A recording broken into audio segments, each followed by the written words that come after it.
You know, when I think of Billy Bob, that's not quite what comes to mind. Maybe it's my Texas. Hey, good morning, guys. It's Robin the Lady Biker. How is everyone doing today? I am out today on this amazingly beautiful Western Australian day and thought it would be a good day to head out on what is a ride to a hike, to another ride, to another hike, to another ride, to another. Short story, I am out today to go and explore and experience the Giants of Mandurah. Now, I'm going to tell you more about this as we go along, but first, because of how much we're going to be traveling, I better go fuel up. So let's go find the servo.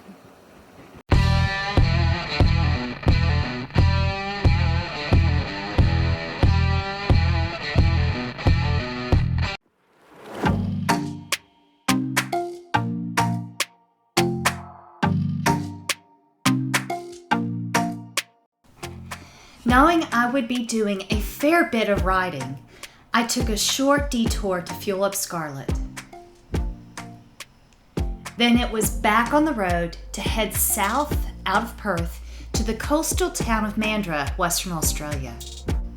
It has been a pleasant surprise to realize how rich the art culture is here. And Mandurah is just one of the communities to embrace this local resource.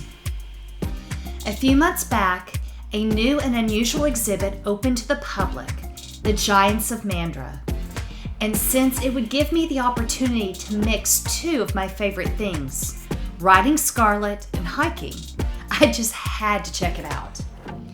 The Giants of Mandurah is just one of the international installations by renowned recycle artist Thomas Dambo.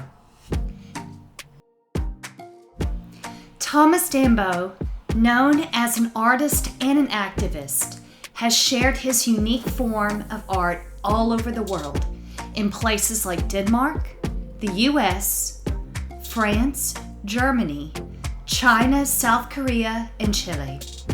And now it's time for Western Australia's turn. And each is designed to encourage exploration.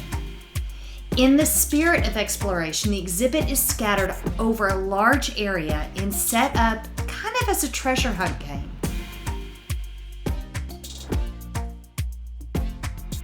The game starts at Mandurah's Visitor Center, where you collect the map and information booklet that starts the journey.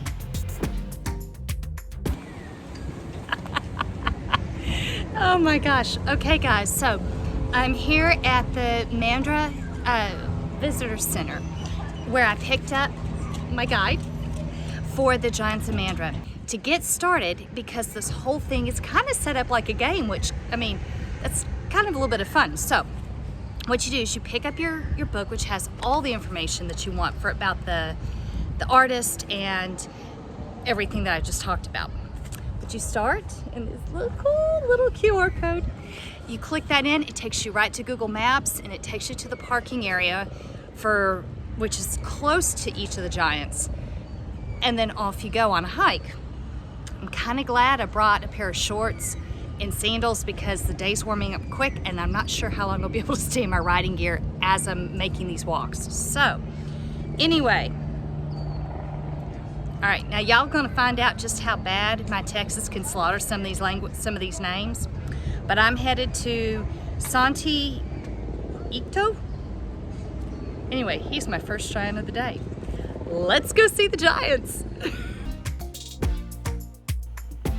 And so my journey began. Using the location of the first giant, I was off. Making my way through the streets of Mandurah and along the waterways that surround the town, I arrive at my first stop, Santi Ikto. Since I was making the journey in the middle of the week and on a rather warm day, I was hoping to have the Giants much to myself. That wish was not meant to be, because this giant drew the crowd.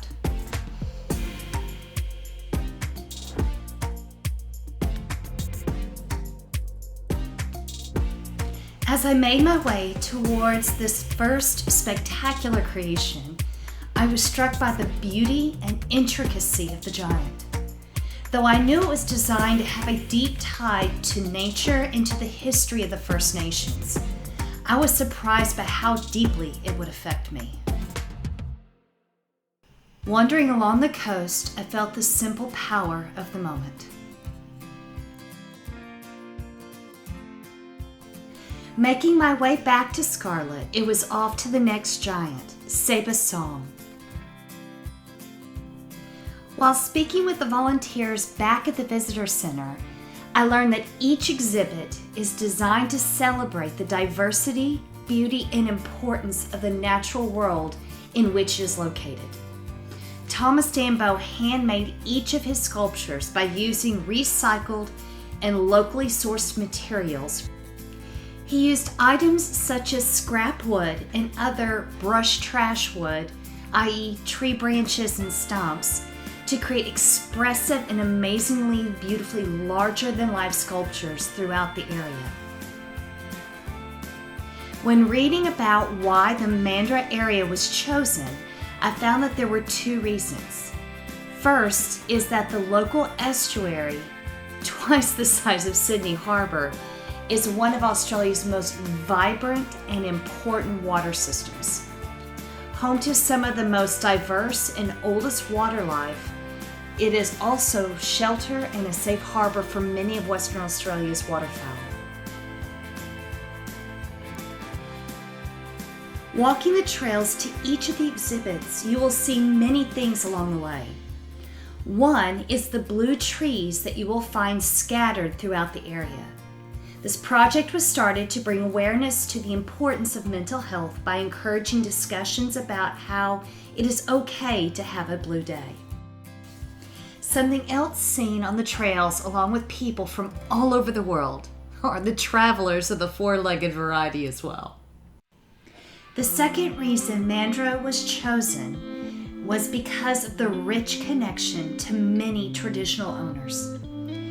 I will not begin to try and pronounce these names as I would completely slaughter them. But for millennia, this area has been home to the proud traditional owners that have cared for the land. Thomas Dambo selected the locations for each of these installations as a way to bring awareness to and show respect for the land and its people.